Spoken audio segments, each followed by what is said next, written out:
Well, hello and welcome to the Humanergy Leadership Podcast.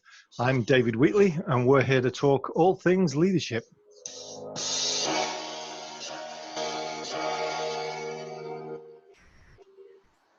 And my guest this week is Judy Brown. Judy's a author, consultant, leadership practitioner, poet, and a whole lot more, I'm sure, that I'm missing out there, Judy. But welcome, Judy. It's great to have you here. Thank you. It's wonderful to be here, and this is a terrific topic. Well, and our topic today is actually going to be a strange and interesting one for some of the people I work with, because I want to explore the idea of how leaders can use poetry. And you and I have done work together. I think we first met 20 years ago in deepest, darkest Indiana in a manufacturing plant, and have done work in the government, in the law enforcement and intelligence community, and also Montgomery County administrator. I think that was one of the fun ones we did together. But so we work in the same field, but one of the things you uniquely bring to this field on a regular basis is poetry. And so I wanted to explore that a little bit with you today. All right. I've always used poetry as a way to open sessions or close sessions. And what I've learned over time is that executives who follow that kind of pattern really are able to strengthen their own ability in working with rich language. There's also a process involved for us as leaders, which is when we shift into poetry, brief poetry, straightforward poetry, we get a chance to rest our logical left brain that has been working on strategy and plans and pulling things together, and let our right brain do some work on imagery.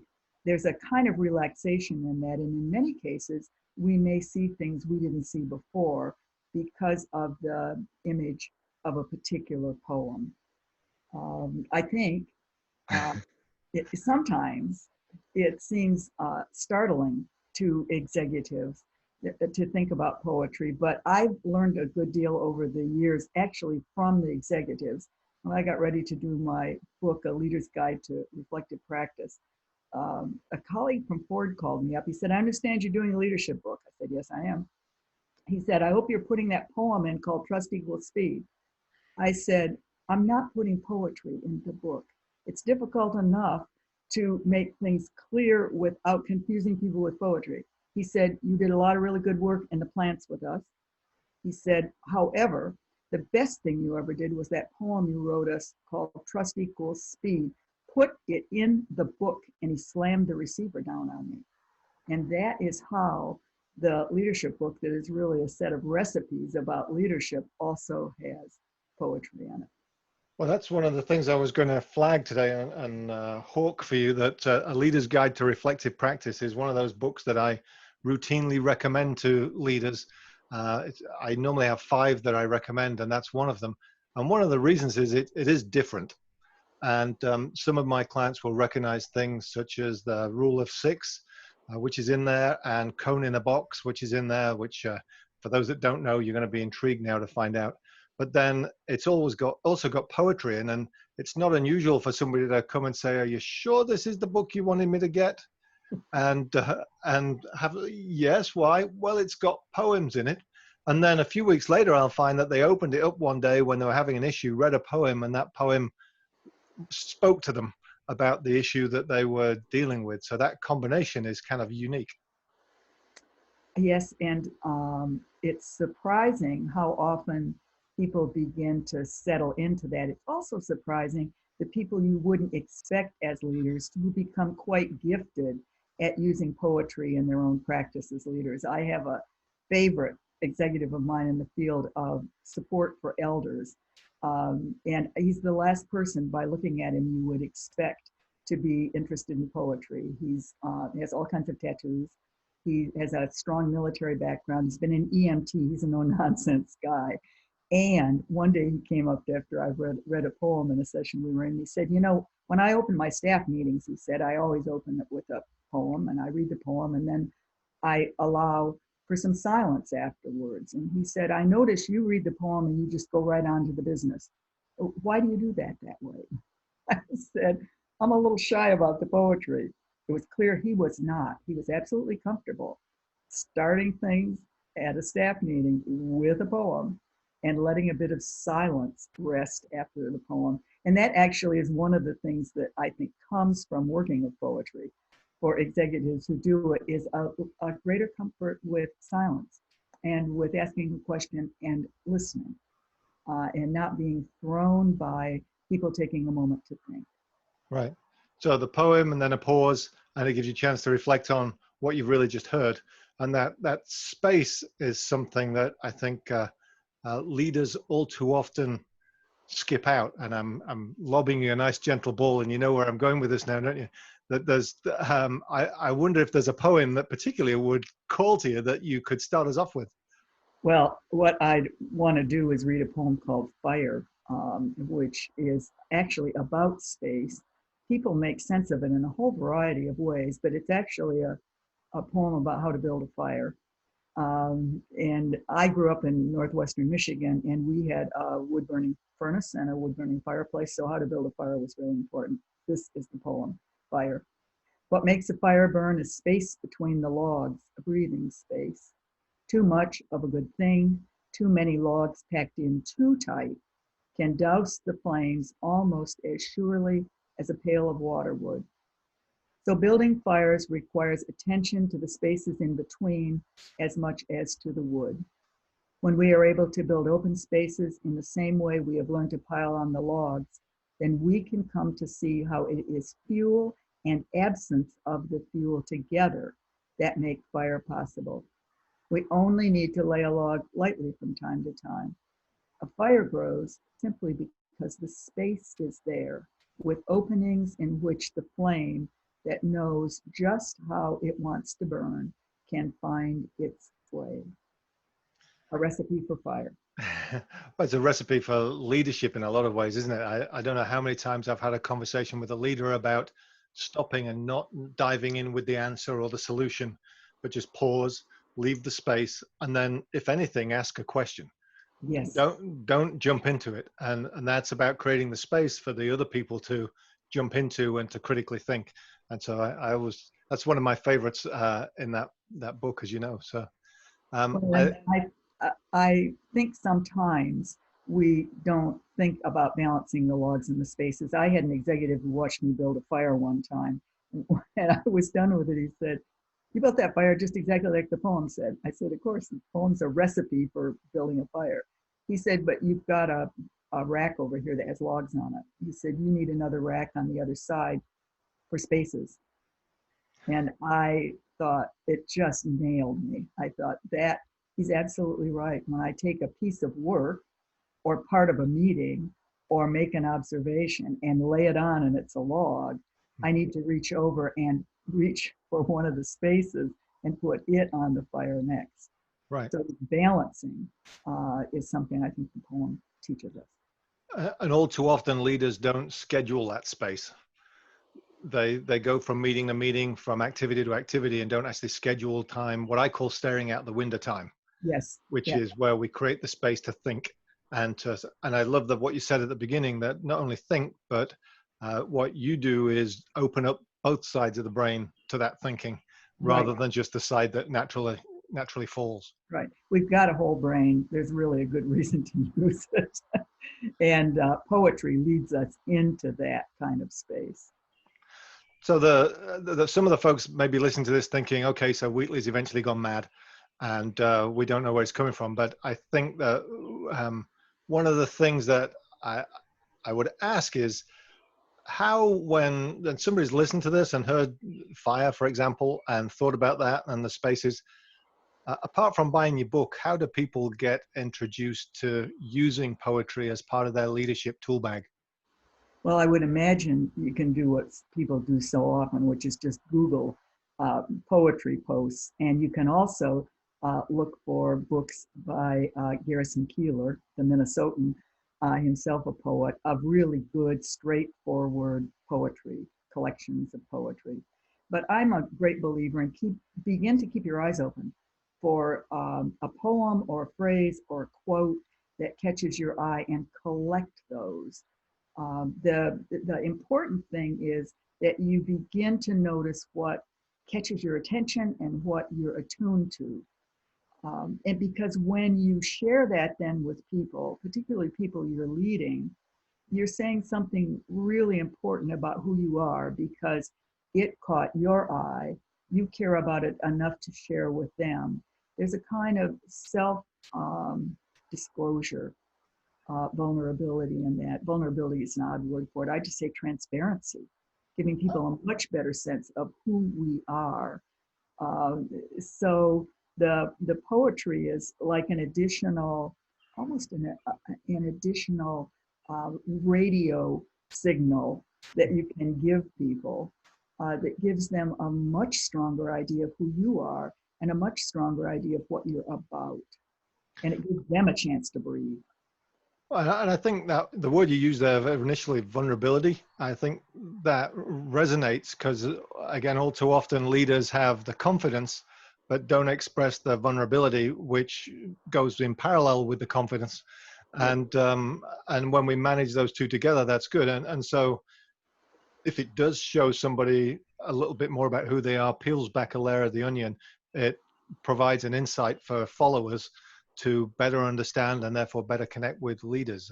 And even as you're alluding, capture quotes, look for poetry, even listen to song lyrics, because what are they but poems put to music? Yes, they are.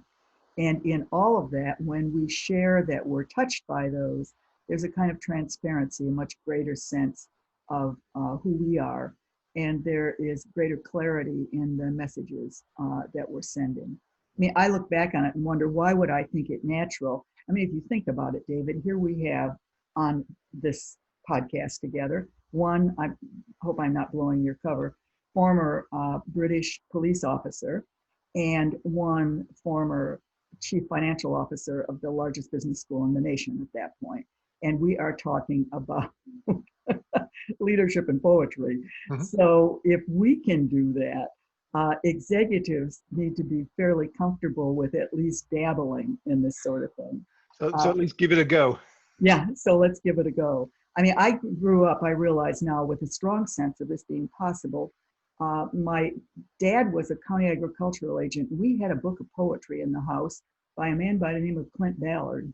At that point, Clint Ballard was my dad's boss. He was head of the Michigan State University Extension Service. And he had printed this beautiful book of poetry.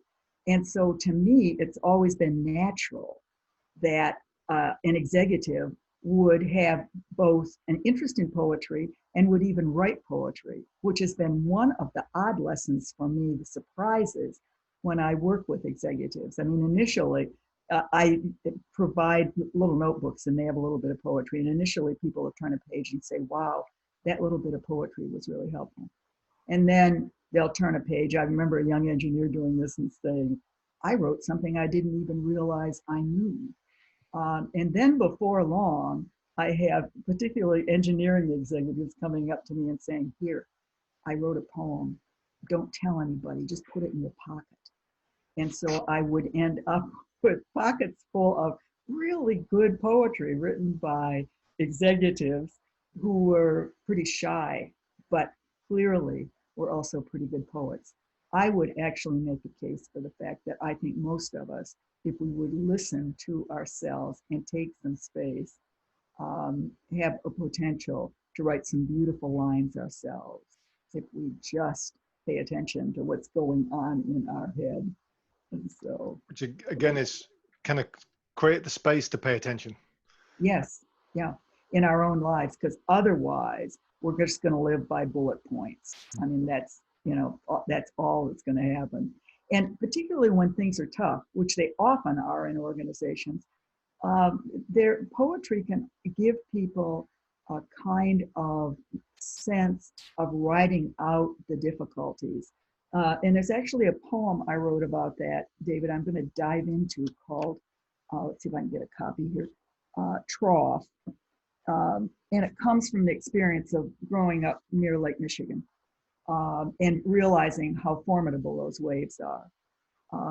It's it's a poem that many people tell me they are using right now, midst of pandemic and all the other difficulties we're facing. And so let me read it.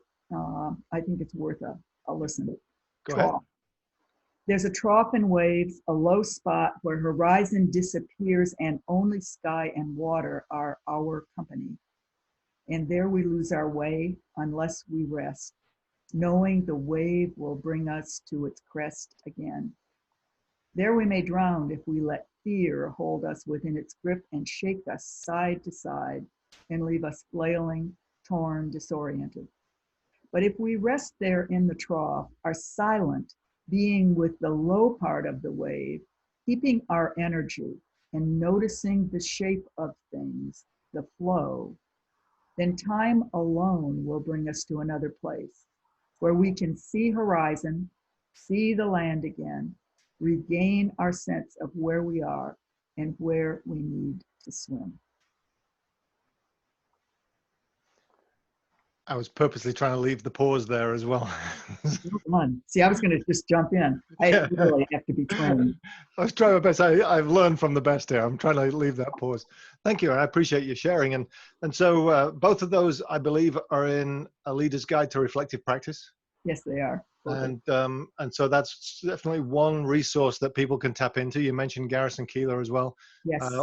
What else have you got on the go? Any other books on the go at the moment, or another one you'd recommend?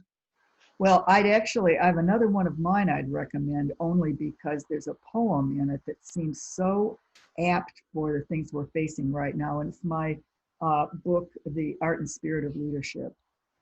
So let me read this. It's called Storylines. I wrote this back in 2002, and it is so 2020. It's startling to me.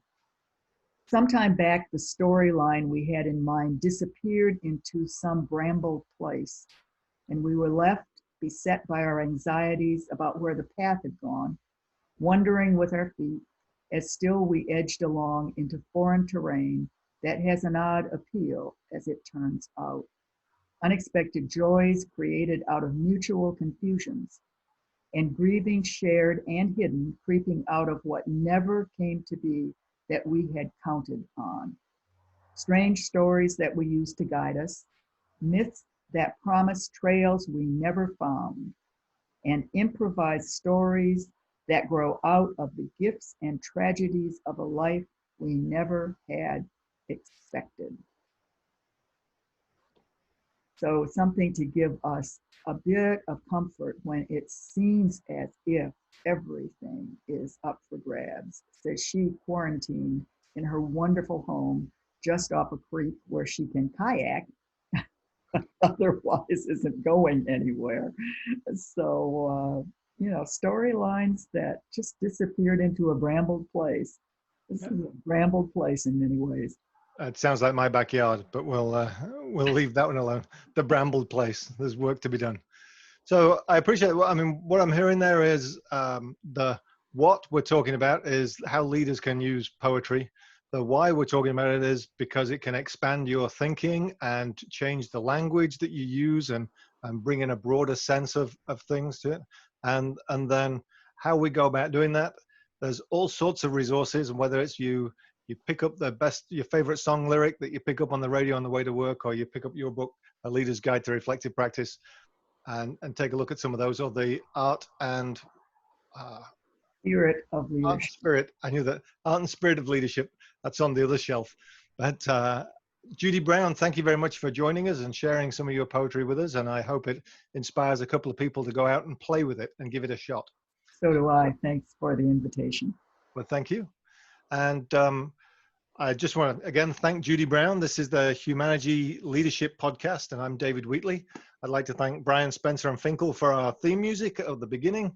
Please share your feedback and suggestions of who you might like to hear from, or what you think of what we're doing here. I can be contacted at humanergy.com. And like and subscribe, and we'll see you next time. In the interim, stay healthy. Thank you.